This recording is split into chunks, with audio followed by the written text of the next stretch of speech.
फुलबाड़ी के एक गांव में पेयजल की समस्या को दूर करने के लिए सौर ऊर्जा संचालित पेयजल रिजर्वर स्थापित किया गया।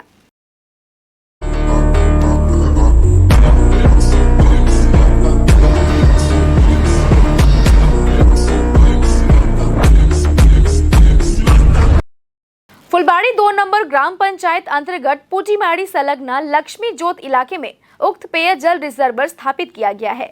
करीब 3.5 लाख रुपए की लागत से बने इस पेयजल रिजर्वर का उद्घाटन आज इलाके के पंचायत सदस्य तथा फुलबाड़ी 2 नंबर ग्राम पंचायत के उप प्रधान किशोर चंद्र राय ने किया। इस अवसर पर तृणमूल कांग्रेस के डाबग्राम फुलबाड़ी ब्लॉक उपाध्यक्ष मतीन चंद्र राय और रियाजुद्दीन मोहम्मद समेत अन्य लोग उपस्थित थे।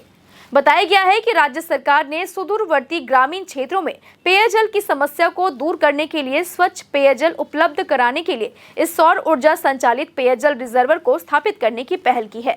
इसी के तहत आज फुलबाड़ी के लक्ष्मी जोत इलाके में इस पेयजल रिजर्वर का उद्घाटन किया गया है। इससे गाँव के सैकड़ों लोगों को लाभ होगा। स्थानीय लोग शुद्ध पेयजल पाकर काफी खुश है। आज के 291 पार्ट এটা সংসদ নম্বর 7 আজকে আমাদের এখানে একটা সোলার ট্যাঙ্ক বসানো হয়েছে লক্ষ্মীজোত জায়গাটার নাম। খুবই ভালো, কারণ এখানকার অনেক দিন থেকে একটা ডিমান্ড ছিল যে এখানে একটা জলের ট্যাঙ্ক বসানো হোক, কারণ এখানে জলটা খুব দূষিত। আর আপনারা জানেন যে জল থেকেই শরীরের নতুন রোগ সৃষ্টি হয়। তো আমি ধন্যবাদ দিতে চাই আমাদের মাননীয় মুখ্যমন্ত্রীকে, যিনি এই প্রকল্পটা উনি উদ্বোধন করেছেন।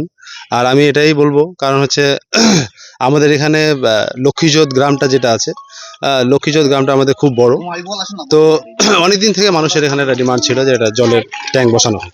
মোটামুটি ধরে নেন 600-700 মানুষের এখানে সুবিধা হবে। এটা আপনার 3,44,276 টাকা। এটা লক্ষ্মীজোত, আর এটা 5th SFC থেকে আমরা এটাকে এটা গ্রাম পঞ্চায়েত, আমাদের ফুলবাড়ি 2 গ্রাম পঞ্চায়েত। এটা অ্যাকচুয়ালি সোলার ট্যাঙ্ক বলা হয় এটাকে।